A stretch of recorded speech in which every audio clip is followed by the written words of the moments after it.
Nietsika fankalazana ny faharoapolo taona ny FAM na fikambanana apokalipsy eto Madagasikara tariny pasteur Mayola no namarika ny taona 17 dia ny fionambe fifampiarabana no ny fahatrarana ny taona vaovao 2024 kosa no anamarika voalohany ny hetsiky ny GFFM ho an'ity taona ity. Izy tokoa mantsy ny hetsika lehibe ho totosaina ny alahady 12 mars ho avy izao eny amin'ny Palace ANC Vato. Fifampiarabana taona vaovao iaonan'ny avy amin'ny lafy valon'ny nosy no votoatin'ny fionana eo amin'ity atoko politika izay naoriny pasteur Mayola ity. Tany amin'ny volana janoary 2024 no efa niorenan'ny GFFM na ny gideona fandresenan'ny fahantrana eto Madagasikara. Misy antony lehibe nananganana azy io araka ny nambaran'ny pasteur Mayola.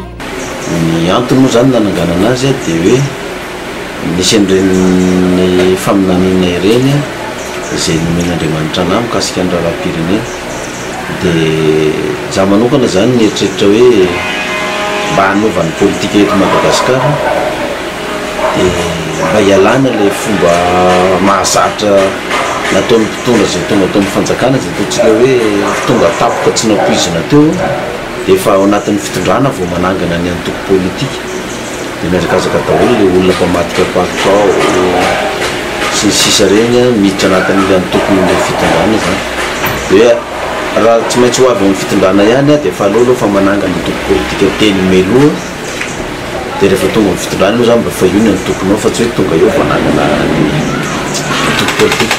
Dia ity antoko politika anatsanga ho tiany zany no antoko politika milaza ny anarana hiady amin'ny fantrana zay tena zay mihitsy zany ny hiraka nampanaovina hoe hiady amin'ny fantrana andresy ny fantran'ny vahoaka malagasy sy ny firenena malagasy dia mampitondra fivavahana moa dia fizay koa ny hiraka nampanaovina hoe hamonjy ny olona rehetra rehefa monjena ny olona io zany tsy ny ara-panahy ihany fa na dia ny lafim-piainana rehetra amin'ny vahoaka malagasy na ny fahasalamany na ny toe-karena na ny fampianarana na ny fahasalamana na ny fandriam-pahalemana na ny resaka fananantany ny resaka fampandrosoana ny firenena izay anatin'ilay fahasalamana dia izay nihiraka nandrananao zany dia izay ny antony nananganana ny antoko politika GFFM hoe gideona fandresenan'ny fahantrana eto Madagasikara. Raha vao resaka pasteur Mayola dia ny FAM na fiangonana apokalipsy maneran-tany no ahafantarany maro azy.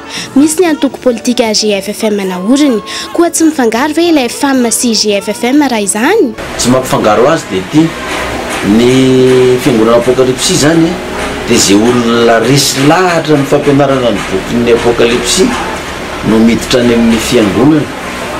Ny antoko politika GFFM mandray zany dia amin'ny antoko politika azy zany tsy misy resaka fivavahana zany ao fa ho an'ny olona rehetra na inona finoany na inona ny tompo misy azy na inona fombany na fombandrazana io zany dia mety eo daholo zany zany hoe ilay antoko politika zany tsy voatery hoe nianatra apokalipsy le olona vao miditra ao tsy voatery hoe tsy maintsy hivavaka amin'ny apokalipsy le olona vao hiditra amin'ny antoko GFFM tsy voatery hoe tsy maintsy hivadika finoana izy na hiala amin'ny fombandrazana na hiala amin'ny fomba mahazatra anazy tsy voatery hoe tsy hihinana kisoa ny olona rehefa amin'ny GFFM any am-piangonana no apokalipsy no tsy mihinana kisoa ohatran'ny musulman sy ny fiangonana sabatista sy ny jiosy no tsy mihinana kisoa fa ny amin'ny GFFM dia na inona sakafo hohaniny dia azo hohaniny daholo tsy isy fanakatsakana zany zay no mahasamihafa anazy.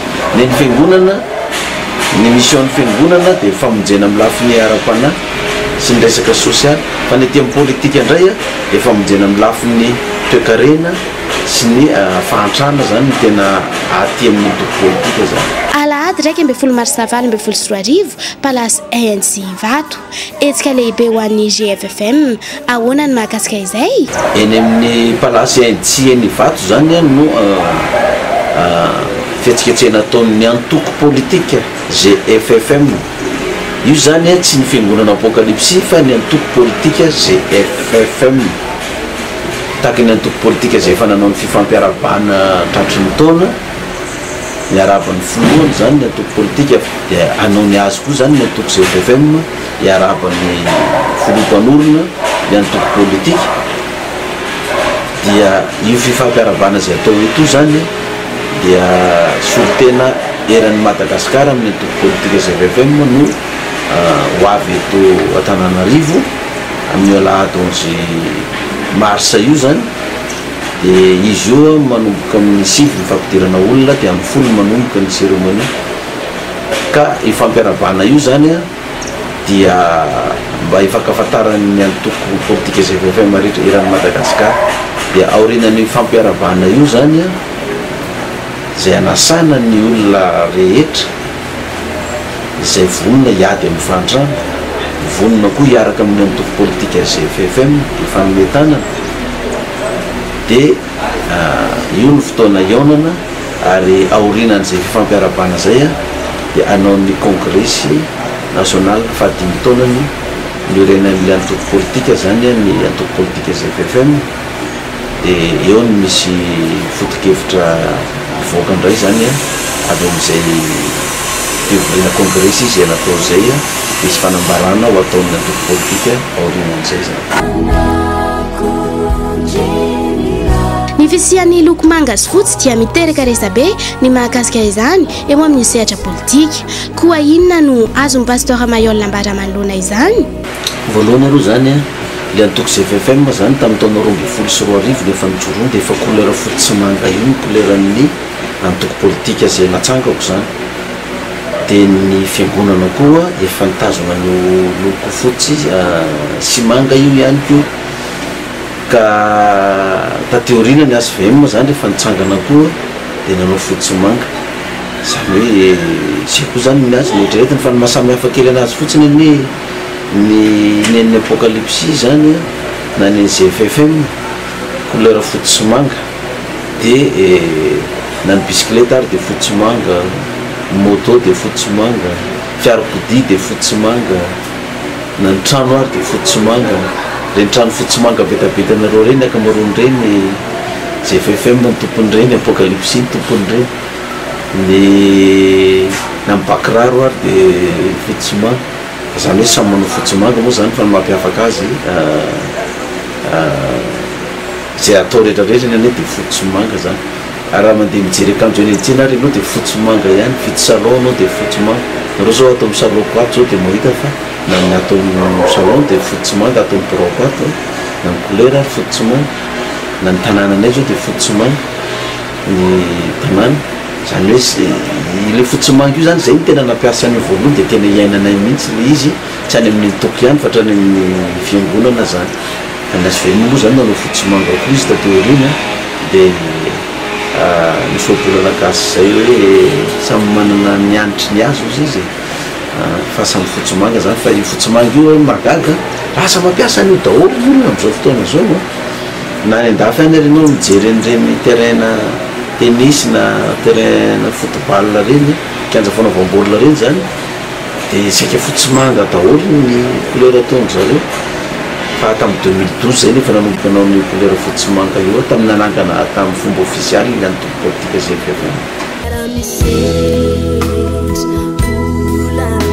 Ho fehiny rehetra voalaza teto izay ary ny zava-misy moa zany ny natsangana ilay antoko politika ZFM.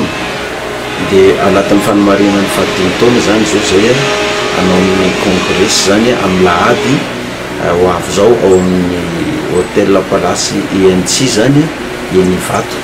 Anasana ny olona tsy hakanavaka rehetrarehetra io indrindrandrindra ho antsika zay vonona ny hoe hiady amin'ny fantrano. Ka raha mitovy ny fijery rehetrarehetra hoe hiady amin'ny fantrano tsika mba hampiakatra ny fahampiainatsika. Dia zay ny fanatonana sy fanomezan-tanana. Dia eo koa no mety mba ilazako ny vina izay ampandrosoana n'ity firenentsika ity zany. Zany efa niteny aloha tany amin'ny nanomboka tany amin'ny 2012 tany nefa namoaka ny foto-kevitra io. Fa ny fotoana moa mbola tsy tonga zany dia zao hoe efa mahatsapa an'izay daholo koa ny gasy hoe tena mila izay fisambatana izay tokoa ny firenentsika malagasy dia amelaberatra mikasika eny amin'izay koa zany. Sarotra.